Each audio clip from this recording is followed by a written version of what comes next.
नमस्कार।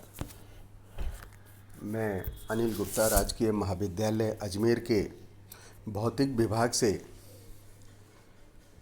BSc third year के section C और ऑनर्स के लिए फिजिक्स फर्स्ट के क्वांटम मैकेनिक्स के व्याख्यान के लिए प्रस्तुत हूँ। पिछले व्याख्यान में हमने डी ब्रॉगली हाइपोथेसिस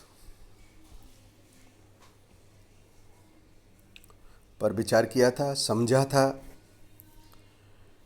अब जैसा वैज्ञानिक मिलिकन कहते हैं कि साइंस की जो प्रोग्रेस है वह प्रोग्रेस एक्सपेरिमेंट्स और थ्योरेटिकल प्रिंसिपल पर होती है।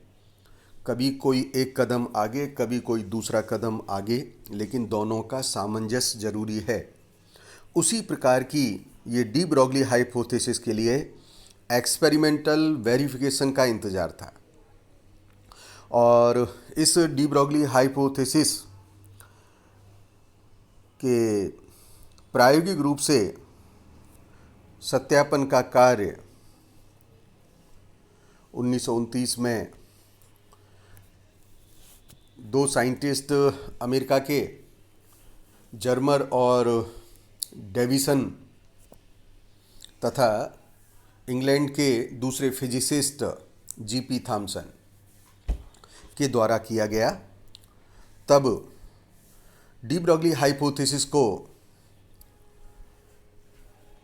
प्रायोगिक सत्यापन होने के बाद स्वीकृति मिली और डी ब्रॉगली को 1929 का नोबेल प्राइज़ भी मिला। तो डेविसन, जर्मर और थॉमसन दोनों ने इलेक्ट्रॉन के किरण पुंज को ठोस में जालक तलों पर आवर्ती रूप में उपस्थित परमाणुओं पर आपतित कराए जाने पर जो विवर्तन प्रतिरूप प्राप्त होता है वह विवर्तन प्रारूप तरंग का एक गुणधर्म है, अभिलाक्षणिक गुणधर्म है। तो इससे ये बात सिद्ध होती है कि इलेक्ट्रॉन्स का जब डिफ्रैक्शन पैटर्न हम प्राप्त कर रहे हैं, इसका अर्थ हुआ कि इलेक्ट्रॉन में वेव नेचर जुड़ा हुआ है। जीपी थॉमसन यूके के जो फिजिसिस्ट थे, ये बेसिकली जे थॉमसन, जिन्होंने इलेक्ट्रॉन को डिस्कवर किया, पार्टिकल का नाम दिया, उनके लड़के हैं। अब देखिएगा, इसमें इलेक्ट्रॉन का जो पुंज है वो क्रिस्टल पर डाला जा रहा है। हम फिजिक्स के अपने थर्ड पेपर में जो इकाई प्रथम है उसमें क्रिस्टल संरचना, ठोस, इन्हीं से इन बातों को सीखने वाले हैं। और वहाँ पर हम सीखेंगे कि जब हम क्रिस्टल संरचना की बात करते हैं तो हम कहते हैं कि यह लेटिस और बेसिस के योग से दी जाती है। बेसिस मीन्स एटम और group of atom which are kept at lattice points. Lattice क्या है? लेटिस एक इस तरह के बिंदुओं का जाल है जिनमें सिमेट्री की जो डिग्री है वो बहुत ज़्यादा होती है। They are highly symmetric. और इस सिमेट्री के गुणधर्म को फिजिक्स में मच्छरों का जो जाल होता है, मच्छरदानी, फौज करती हुई परेड, अनेक उदाहरणों से समझाया जाता है। किस प्रकार से छोटा सा ग्रुप यदि उसको 3 डायमेंशनल रिपीट किया जाए तो पूरा क्रिस्टल हमको प्राप्त हो जाता है। मूलतः यह विस्तार से हम अपने थर्ड पेपर में पढ़ने वाले हैं। डेविसन, जर्मर ने जो ये प्रयोग किया, इस प्रयोग का आधार मूलतः 1912 में जो ब्रैग लॉ किया गया, साइंटिस्ट ब्रैग के द्वारा जो स्टडी की गई एक्सरे की, उसी पर आधारित था। हमको ब्रैग लॉ याद होगा और यह टॉपिक भी अपने थर्ड ईयर के थर्ड पेपर में इकाई प्रथम में एक टॉपिक के रूप में हमें अध्ययन करना है।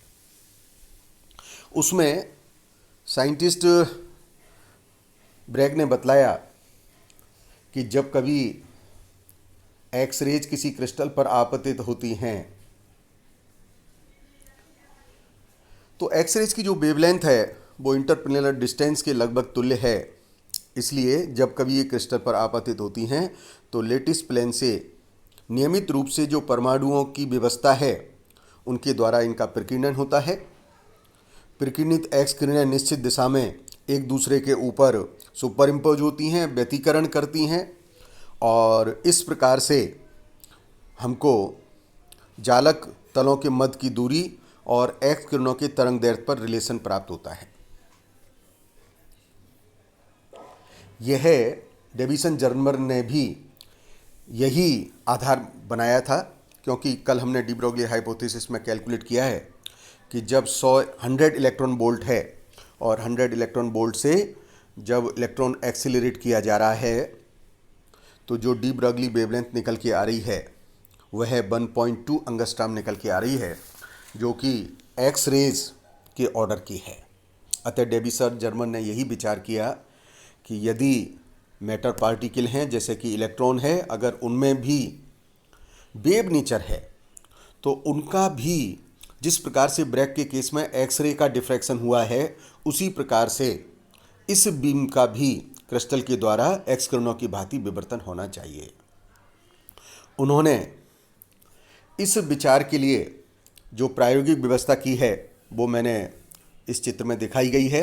इलेक्ट्रॉन बीम है, इलेक्ट्रॉन बीम इलेक्ट्रॉन गन से मिल रही है, एक क्रिस्टल पर आपतित हो रही है और क्रिस्टल से स्कैटर्ड होने वाले हम बीम को एक डिटेक्टर है और यह डिटेक्टर मूवेबल है। हम इसको वृत्ताकार रूप में घुमा सकते हैं, घुमा करके हम स्कैटर्ड बीम को प्राप्त कर सकते हैं। तो किसी टंगस्टन से थर्माइनिक एमिशन के द्वारा इलेक्ट्रॉन प्राप्त कर रहे हैं जिन्हें कि कॉलिमेटेड बीम के द्वारा गुजारते हैं, हाई पॉजिटिव पोटेंशियल पे रखा हुआ है और फिर यह भाग जो इलेक्ट्रॉन गन कहलाता है इससे निकलने वाला यह इलेक्ट्रॉन बीम किसी क्रिस्टल के ऊपर आपतित हो रहा है और हम इस बीम के विभवांतर के मान को परिवर्तित कर सकते हैं। जब हम विभवांतर के मान को परिवर्तित करेंगे तो इलेक्ट्रॉन की वेलोसिटी के मान में भी परिवर्तन हो जाएगा। मान लीजिएगा निकेल क्रिस्टल जैसा कि डायग्राम में दिखाया गया है उस पर ये आपतित हो रहा है। निकेल क्रिस्टल के पृष्ठ से इलेक्ट्रॉन का सभी दिशाओं में प्रकीर्णन हो रहा है। किसी दिशा में प्रकीर्णित इलेक्ट्रॉन क्षेत्र की तीव्रता को मूवेबल डिटेक्टर से मेजर कर लिया जाता है। बेसिकली डिटेक्टर में क्या है, सर्कुलर आर्क के रूप में हम इसको घुमा रहे हैं तो हम इसके कोण में एंगल में परिवर्तन कर सकते हैं और इसमें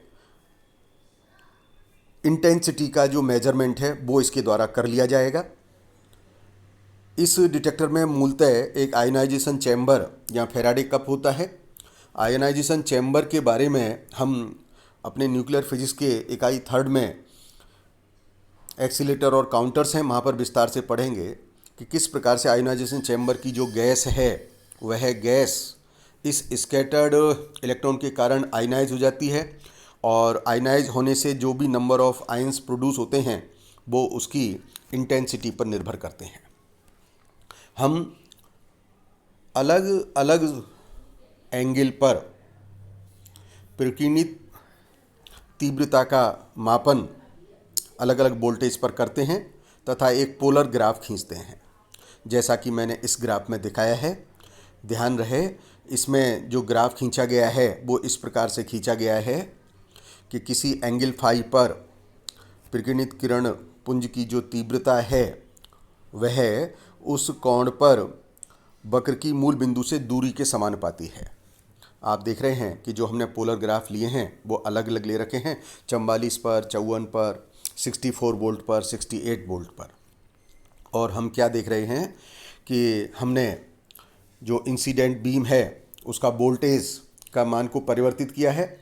एंगल के मान को परिवर्तित किया है, जिसे कि मैंने चित्र में फाई से दिखाया है, और जो तीव्रता है उस तीव्रता को मैंने इस लाइन से दिखाया है। और जैसा कि हमने अभी कहा था कि किसी कोण फाई पर प्रकीर्णित किरण पुंज की जो तीव्रता है, स्कैटर्ड बीम का जो इंटेंसिटी है, वह उस कोण पर मूल बिंदु से जो दूरी खींची गई है उसके समानुपाती है। हम क्या देख रहे हैं, 44 पर हमें अलग अलग रेखाएं मैंने खींच के दिखाई है, जबकि 54 वोल्ट पर हमें पोलर ग्राफ में सीधा एक मैक्सिमा प्राप्त हो रहा है। अगर हम इस वोल्टेज के मान को बढ़ाते हैं तो जो मैक्सिमा और मिनिमा प्राप्त हो रहे हैं, एक स्थिति आती है जैसे कि मैंने 68 वोल्ट पर दिखाया है कि यह मान, यह मैक्सिमा मिनिमा डिसअपियर होने लगते हैं। इस पूरे प्रोसेस में जो क्लासिकल व्यू है वो किस प्रकार से है? क्लासिकल फिजिक्स के अनुसार इलेक्ट्रॉन का जो स्कैटरिंग होगा वो सभी दिशाओं में समान होना चाहिए। जब सभी दिशाओं में समान होगा तो तीव्रता और प्रकीर्णन कोण के मध्य जो पोलर ग्राफ होगा वह मैक्सिमा और मिनिमा इन्वॉल्व नहीं करेगा, बल्कि वह मूल बिंदु के केंद्र को मान करके एक वृत्त होना चाहिए। लेकिन एक्सपेरिमेंटल रिजल्ट्स इस प्रकार के नहीं हैं। एक्सपेरिमेंटल रिजल्ट्स अलग हैं, जिनको कि मैंने डायग्राम में खींचा है। और इस ग्राफ में मैंने बताया है कि तीव्रता में मैक्सिमा और मिनिमा किस प्रकार से प्राप्त हो रहे हैं। अब इस पूरे प्रयोग का हम इसकी तरंगदैर्ध्य मापन में प्रयोग कर सकते हैं।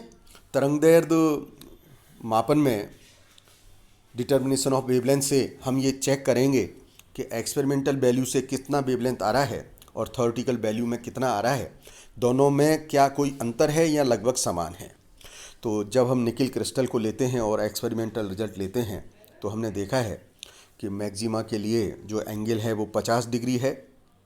निकिल क्रिस्टल के लिए इंटर एटॉमिक डिस्टेंस का मान 2.15 एंगस्ट्रॉम होता है, जबकि कंजिक्यूटिव प्लेन्स में जो डिस्टेंस है वो 0.91 एंगस्ट्रॉम की होती है। मैंने निकिल क्रिस्टल के स्ट्रक्चर को डायग्राम में एटॉमिक प्लेन्स के लिए अलग से इस प्रकार से दिखाया है। थीटा और फाई आप देख रहे हैं, 2 phi is equals to pi minus theta. तो जो ब्रैग लॉ है वह हो गया 2d sine phi is equals to n lambda. Theta और फाई का हमने अभी रिलेशन बताया है। इसके अनुसार 2 phi is equals to phi minus theta. जब थीटा 50 डिग्री है तो उस पर फाई का मान 65 हो गया। तो इस ब्रैग लॉ में हम रिलेशन रखते हैं for first order n is equals to 1, therefore lambda is equals to 2d sine phi.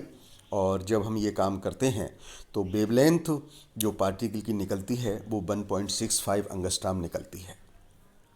अब इसी कंसेप्ट को यदि हम डी ब्रोगली हाइपोथेसिस के अनुसार निकालें तो इलेक्ट्रॉन के लिए जो लैम्डा का मान आता है वह 12.27 अपॉन रूट बी एंगस्ट्रॉम का है। वोल्टेज जो मैक्सिमा मिला है वो 54 वोल्ट पर मिला है और लैम्डा का मान जो निकाला गया है वह मान 1.67 एंगस्ट्रॉम निकाला गया है। तो दोनों एक्सप्रेशन से हम देख रहे हैं समीकरण 1 और 2 से कि थ्योरेटिकल और एक्सपेरिमेंटल जो वैल्यूज हैं वो लगभग समान है। अतः यह प्रयोग डी ब्रोगली हाइपोथेसिस को वैलिड सिद्ध करता है, उसको सत्यापित करता है। और हमें यह भी ध्यान रखना चाहिए कि ये जो डी ब्रोगली हाइपोथेसिस है यह केवल इलेक्ट्रॉन के लिए ही वैलिड है ऐसा नहीं है, बल्कि हम प्रोटॉन, न्यूट्रॉन, हीलियम परमाणु, हाइड्रोजन परमाणु सभी के लिए ये सत्यापित कर दी गई है। इस प्रकार से हम देखते हैं कि द्रव तरंग परिकल्पना एक व्यापक परिकल्पना है जो सभी द्रव कणों पर लागू होती है। इसका जो सिद्धांत है सभी द्रव कणों के सहचरी द्रव तरंग पर उपस्थित रहता है। धन्यवाद।